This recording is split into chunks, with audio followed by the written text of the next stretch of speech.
Hi guys, how are you? I hope you all are fine. Welcome to my YouTube channel, that is Easy Learning with Munish Kumar. In previous lecture, we discuss about transistors. Transistor के बारे में हमने जो है अपना lecture start किया हुआ था। तो आज हम जो है डिस्कस करने वाले हैं कि किस तरह से आप अलग अलग तरीके से ट्रांजिस्टर को ज्वाइन कर सकते हैं, ट्रांजिस्टर को किस किस तरह से कॉन्फ़िगर करते हैं। तो आज हम बेसिकली डिस्कस करने वाले हैं कॉन्फ़िगरेशन ऑफ ट्रांजिस्टर, मतलब कि किस तरह से आप ट्रांजिस्टर को ज्वाइन कर सकते हैं। देखो बेसिकली तीन तरह की पॉसिबल कॉन्फ़िगरेशन होती है। First is the common emitter, second is the common base and third is the common collector. हमारे सिलेबस में कॉमन एमिटर, कॉमन बेस है और कॉमन कलेक्टर हमारे सिलेबस में नहीं है। बेसिकली सबसे पहले हम डिस्कस करेंगे कॉमन बेस के बारे में। अब कॉमन बेस की भी दो होंगी, एक पीएनपी और एक एनपीएन। उसी तरह सिमिलरली कॉमन एमिटर का भी पीएनपी और एनपीएन ट्रांजिस्टर होगा। ठीक है, तो सबसे पहले हम बात करेंगे कॉमन बेस पीएनपी ट्रांजिस्टर। आपको पता है पीएनपी। अब कॉमन बेस मतलब कि देखो जैसे ये मैंने पीएनपी ट्रांजिस्टर बनाया हुआ है, this is the emitter region, this is the base region and this is the collector region. Okay, अब कॉमन बेस का मतलब है कि इन दोनों जंक्शंस के लिए, इस जंक्शन के लिए भी तो इस जंक्शन के लिए भी बेस क्या रहे, कॉमन रहे। देखो ना, बेस आपका एमीटर के साथ भी कनेक्ट है तो बेस कलेक्टर के साथ भी कनेक्ट है ना। तो बेसिकली इसी को आप कॉमन बेस एमीटर बोलते हैं, कॉमन बेस जंक्शन बोलते हैं, कॉमन बेस ट्रांजिस्टर बोलते हैं एज अ पीएनपी ट्रांजिस्टर। ठीक है ना। अब देखो इसमें एक बात हमें पता होनी चाहिए, ये जो आपका इस तरफ का रीजन है इसको बोला जाता है एमीटर बेस रीजन, इसको बोला जाता है emitter base region. Emitter base junction या रीजन हमने क्यों बोला, क्योंकि इसमें एमीटर जो है बेस के साथ कनेक्ट है। ठीक है ना।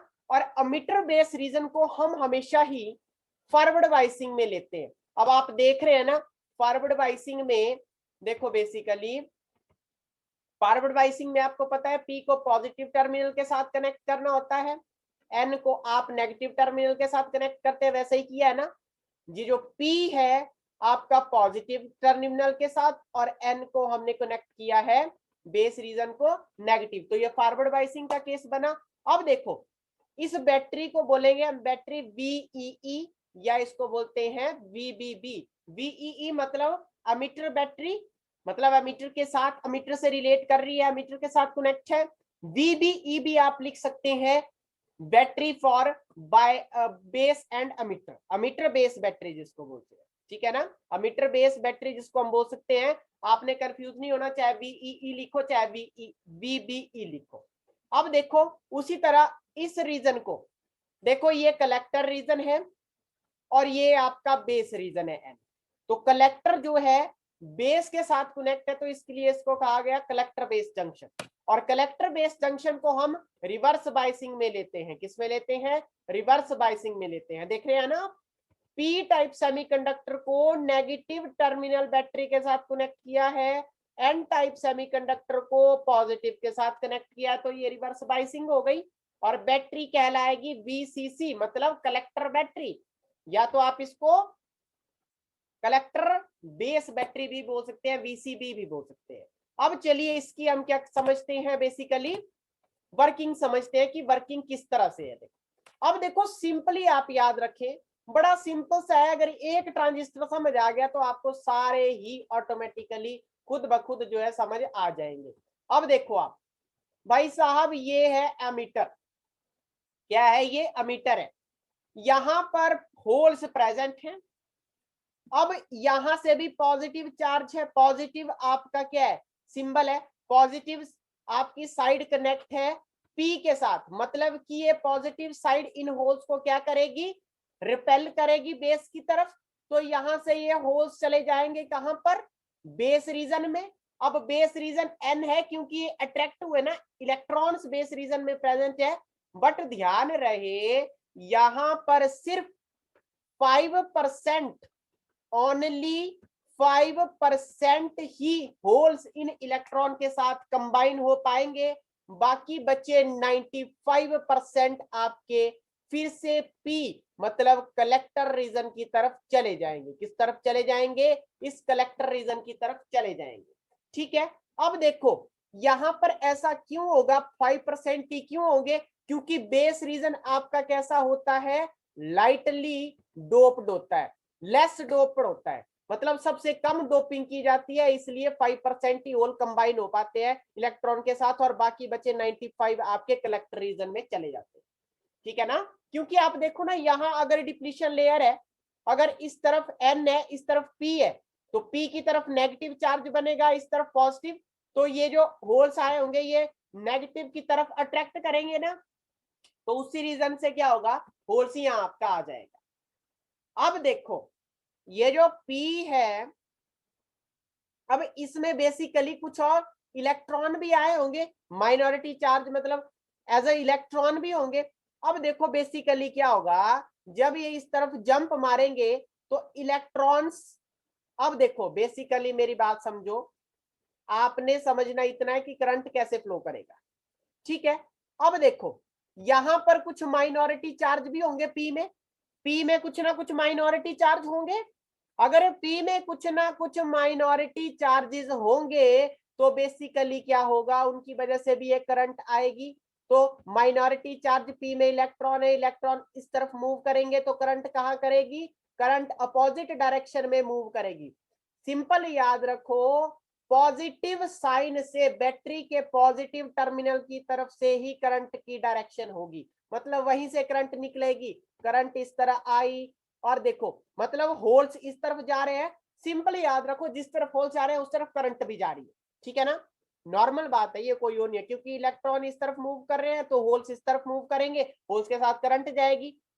अब देखो जो 5% यहां पर कंबाइन हुए थे होल्स, ये होल्स क्या करेंगे, बेसिकली आपके इस नेगेटिव टर्मिनल की तरफ आ जाएंगे। नेगेटिव टर्मिनल की तरफ 5% होल्स अट्रैक्ट होंगे और जिनके कारण यहां भी करंट उत्पन्न होगा, क्योंकि इलेक्ट्रॉन इस तरफ आए होंगे और होल्स इस तरफ आए होंगे, तो करंट होगा यहां पर इस तरफ से, इस तरफ करंट आएगा, तो इसको बोलते हैं बेस करंट IB और इसको बोलते हैं अमीटर करंट। मतलब ये आपने इनपुट डाली एक तरफ से, इनपुट डाली और आपको आउटपुट इस तरफ निकली, क्यों? अब देखो यहाँ नेगेटिव है, यहाँ से इलेक्ट्रॉन आएंगे इस तरफ अट्रैक्ट होंगे होल्स की तरफ, होल्स इस तरफ आए होंगे तो करंट भी होल्स की डायरेक्शन में आएगी, तो क्या होगा, इस करंट को जो बोलेंगे, जो कलेक्टर बेस रीजन में आपकी कलेक्टर रीजन में जो करंट आएगी उसको कलेक्टर करंट IC बोला जाता है। अब देखो आप सोचते होंगे भाई यार ये इस तरफ, अब IB ऊपर से आया तो इस तरफ क्यों नहीं गया, इस तरफ क्यों जाएगा, ये तो पॉजिटिव है ना, तो होल्स थोड़ी पॉजिटिव की तरफ आएंगे, वो तो नेगेटिव की तरफ ही जाएंगे, नेगेटिव टर्मिनल की तरफ। जैसे मान लीजिए ऊपर से पानी आया और मान लीजिए इस तरफ ब्लॉकेज है, तो ब्लॉकेज की तरफ थोड़ी ना पानी आएगा, पानी तो उसकी दूसरी डायरेक्शन में जाएगा जिस तरफ आपका खाली पड़ा हुआ है। अब देखो अगर आप बेसिकली अगर इसको सिंबल्स के तौर पर व्यू करें, अब ये तो थी ब्लॉक डायग्राम इसकी, ठीक है ना, ब्लॉक डायग्राम तो आपको समझ आ गई। बस सेम आपने यही है, बस सिंबल आपने सिंबॉलिकल रिप्रेजेंटेशन में सिंबल्स यूज करने हैं, बाकी यही किया हुआ है, बस ये चीज है, सिंबल्स यूज किए हुए हैं और कुछ नहीं किया, और तो सारा सेम है। ठीक है ना, और कोई नहीं, सिर्फ सिंबल है, ऊपर ब्लॉक था, यहाँ पर सिंबल के तौर पर जो है बेसिकली बताया गया, और कुछ नहीं किया हुआ इसमें।